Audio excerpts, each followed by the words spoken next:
championships have been decided. We have a 12th win in 20 starts for the rally winner. And we also now have the first repeat winner in the ERC for 2 years. Let's talk about Barum Czech Rally Zlín. And we'll start off with the winner, Jan Kopečky, and his co-driver, Jiří Hovorka. Hovorka won last year alongside Dominik Štětský, and this is an impressive statistic. Hovorka not only has now won with 2 different drivers in as many years, it's also 2 different cars and 2 different tyre compounds. That is impressive. To see Kopečky back at the top step is also almightily impressive. A 60% win rate on one event is just otherworldly. But yeah, it's just wonderful to be able to talk about some of these different statistics when we talk about the Barum Czech Rally Zlín. In addition to that, it is the case that Jan Kopečky becomes the first repeat winner in the ERC since himself in 2023. That's right, in that time we've had Hayden Paddon take 2 championships. In addition to that, we've seen up-and-comers like Rupa Korhonen taking event wins. We've seen Andrea Mabellini, who is in a title battle. We've seen Miko Marcek. We've seen Martin Sess. We've seen Nikolai Gryasin win this year. We saw Oliver Solberg win. We saw Oyvind Brynildsen take his first win. We saw Basso coming back and winning. We saw Crinola winning. All of these different names that have been throughout different phases of their rallying careers.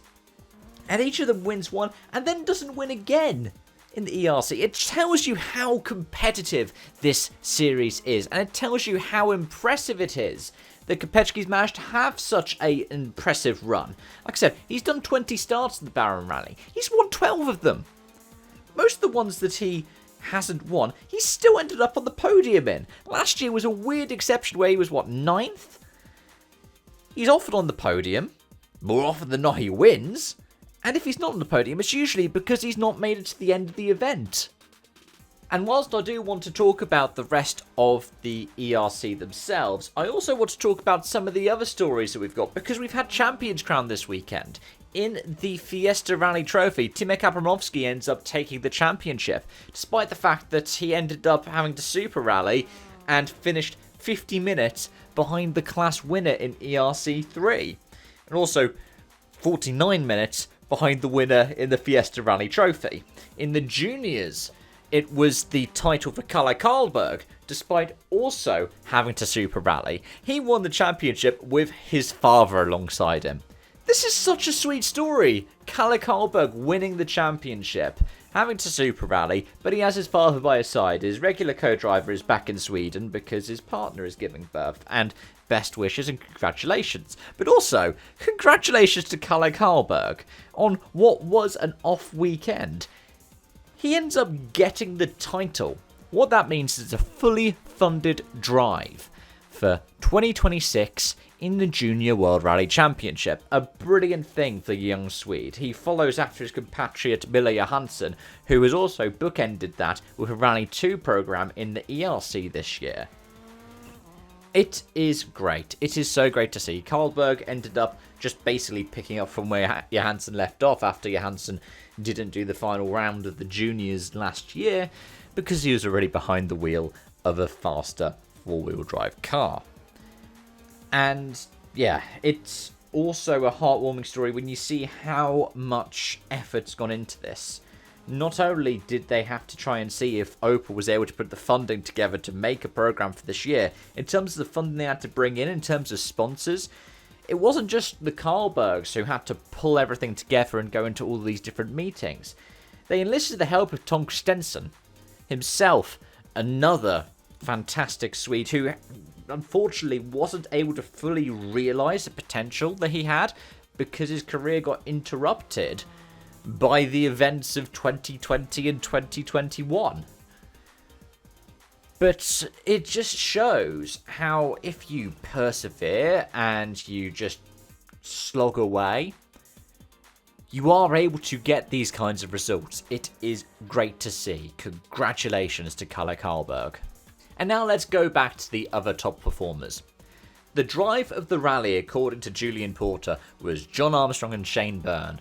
They were 10.7 seconds behind Jan Kopecki at the end. They were 3.1 seconds clear of Andrea Mabellini. And they were, nearly 20 seconds clear of Simon Wagner. It was a brilliant run. You should be so proud of his performances. It is great for M Sport as well, with the Fiesta Mark II Rally 2 car being able to be still competitive on tarmac rallies. It's great for John Armstrong. He's had 2 podiums in the ERC in the past 12 months, both of them in Poland, one on tarmac, one on gravel. In fact, when he ended up finishing second, he finished second to Mabellini in Silesia last year. So it's great to see that the only person who was able to beat him was a local star. It was only Jan Kopecki that was able to beat him. He was able to beat Mabellini, he was able to beat Miko Marczyk, and actually now mathematically has an outside chance of taking the ERC title. I would put good money on him if I was a betting man for Rally Ceredigion. Not only is it the M Sport Fiesta Rally 2, he was also really quick there last year. In fact, M Sport tried to enlist him to help Will Crichton win the BRC last year as well. Yeah, it's just somebody you need to look out for, right? Elsewhere, 7th place for Marczyk and a power stage win for Mabellini means on countback the championship could go either way.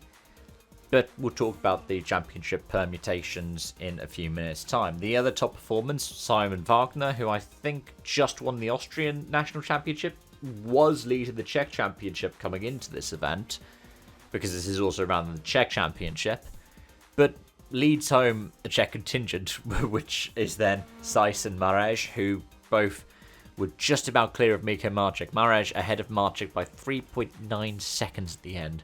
Adam Brezek was in 8th, Jakub Batulka in 9th, and then in 10th place, well, I've spoken about him a couple of times already, Mille Johansson. Now behind the wheel of a Fabio RS. Great performance there. Václav Peck was in 11th, and then the points positions were rounded out by Berislav Ševčík, Jakub Juravec, Martin Vlicek, and Hiroki Arai. Yeah, Arai ended up with a Dunlop Shod Fabia in 15th place. Now, I know these results are not necessarily entirely final. The final stage was interrupted because last year's winner, Dominik Strzelecki, whose livery I'm sporting in this video, unfortunately, went off in the power stage. So it could easily be that someone like, say, Chris Ingram ends up benefiting and climbing up the order because, yeah, he ends up just dropping massively down the order partway through. So it could be that some people get promoted up the running order as a result. I don't know enough for certain yet. But yeah, let's talk about the other performances. ERC3 was won by Hubert Kowalczyk, 43.8 seconds ahead of Casey J. Coleman, who won the Fiesta Rally 3 trophy for this event. Daniel Polaszek was in 3rd place, and then 4th place was Martin Ravenchak, meaning that it was 3 Fiestas in a row.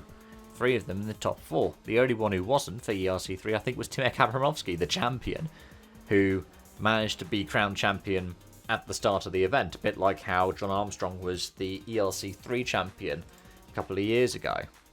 Meanwhile, in the ERC4, Craig Rohill ends up taking a win. It's his first event with the Lancia, and it's a first win, ahead of Carl Peder Nordstrand, Maximilian Lichtenegger, Francesco De Cecchi, Luca Progloff, Keelan Grogan, Tommaso Sandrin, and then, like I mentioned, Kalle Karlberg.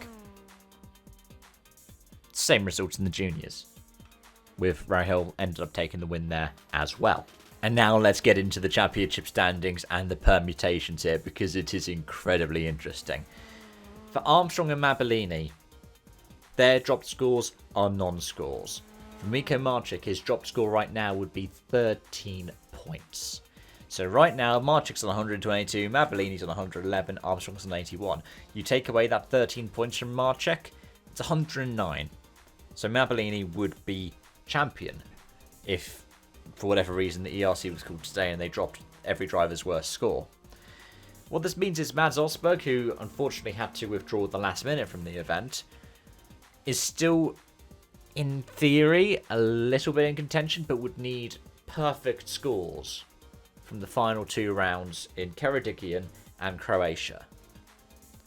Rupa Korhonen, it's highly unlikely, unfortunately, and therefore the same for Isaac Riasen behind, and then Mille Johansson and the rest of the way down. That said, below Johansson, it is the people who were the one-off winners. So Cesc, Gryajan, Kopecki, Brynildsen and Basso.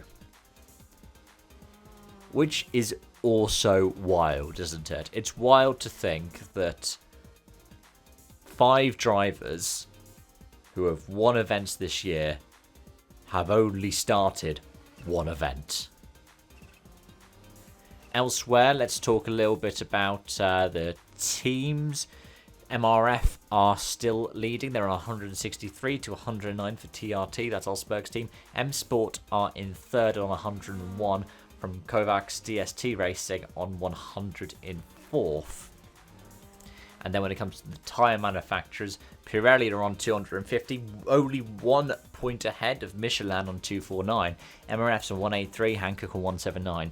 So it looks like you've got a battle for the win and a battle for third. If we go to the other championships, ERC3, Abramovsky is on 135 points, Kowalczyk is on 107, and Wojciech Gazda is on 88. Tristan Charpentier is the first non-pole on 87, and then Igor Vidwak makes it 4 poles in the top 5 on 75 points, ahead of Casey J. Coleman on 71. With 2 rounds left, yes, we do have to factor in things like dropped scores. If we talked about drop scores, Abramovsky loses 11 points, so it is still realistically a 3-horse race in a feasible sense, but at the same time, Gazda's pretty much out of it. 30 points, a maximum score of 60 from the final 2 rounds. So whilst you could say there are technically still 7 drivers in it, realistically, the ERC3 title is going to go to Poland. In ERC4, because it is separate to Junior ERC, Kalle Karlberg is on 125 points. Johan Lloyd in second is on 75 points. So I know Karlberg is stepping up for the finale into a Rally 2 machine. If the results are going to be a matter of the just the junior rounds, Karlberg's pretty much got both sealed. Like I said, 60 points, 50-point lead, and no drop scores are factored into that one. In the juniors, well, like I said, Karlberg is champion, and that's on 125 points, because the only round that's left for the juniors is Croatia. I don't think they go to Karadzic because the British Championship has got such a bumper entry. Though, interestingly, Zlín probably had a bigger entry list, especially because of the classic event running alongside. Though, Zlín, south of Czechia, Aberystwyth, Welsh Coast. Johan Lloyd there is trailing Karlberg by 48 points. So that's why Karlberg has guaranteed the championship, because there's only 1 round left there. ERC4 is almost considered a done deal as well. Like I said, for the Rally 3 trophy, it was the final round, so Abramovsky takes it from Coleman by 29 points. That is incredibly impressive. I mean, Coleman didn't score in Hungary, but as far as I'm aware, didn't enter in Hungary as well. So, yeah. I think, was it a BRC event the same weekend? And we'll wrap it up with the Masters. Bedrzynski ends up leading the championship at 120 from Vlček, who's on 107. We haven't seen Jos Verstappen for a while now, have we? He's on 54 and 4th behind Andras Hadek, and Sasa Ole we haven't seen for a while either, who is in 5th on 51 points. But either way, folks, that's that for this video, and that's that for the ERC for nearly a month. It is back in the first weekend of September with JDS Machinery Rally Karadzic, which is also an upcoming round for the British Rally Championship. I'll be talking about both of them nearer the time. In the meantime, you can stick around for daily videos in the world of motorsport on this channel, and I also do follow the WRC and the BRC, so expect content when the BRC highlights the next round drops, and also for the WRC when Rally Paraguay makes its debut in a couple of weeks' time. Until then, it's bye-bye for now.